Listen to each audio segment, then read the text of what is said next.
আমি সরকারের প্রতি আহ্বান জানিয়েছি, আমাদের ঢাকা দক্ষিণ সিটি কর্পোরেশনের প্রতি আহ্বান জানাই, কাউন্সিলরের পক্ষ থেকে যে এখন প্রশাসক নিয়োগ করে সেখানে কার্যক্রম পরিচালিত হচ্ছে, আমি তাদের কাছে অনুরোধ করব যে প্রত্যেকটা জায়গায় পরিকল্পিতভাবে সিদ্ধান্ত নিয়ে আমাদের ভাইদের নিরাপদ জীবনযাপনের লক্ষ্যে তাদের কাছে মশক নিধন অভিযানের পাশাপাশি প্রয়োজনে মশারি বিতরণের কার্যক্রম যেন সরকার আরো কয়েক গুণ গতিতে এটা বৃদ্ধি করে পরিচালনা করে, তাহলেই কেবল আমরা আমাদের এই সুস্থ,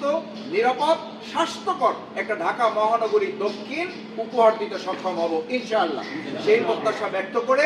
এবং এই সামগ্রিক কার্যক্রমে ঢাকাবাসীকে বাংলাদেশ জামাত ইসলামের পাশে থেকে আপনাদের পাশে দাঁড়িয়ে আমাদের এই কার্যক্রমগুলো পরিচালনায় আপনাদের দোয়া, আপনাদের ভালোবাসা, সামগ্রিক সমর্থন এবং সহযোগিতা প্রত্যাশা করে ভবিষ্যতেও বাংলাদেশ জামাত ইসলামী যেন ঢাকা মহানগরী দক্ষিণের সামগ্রিক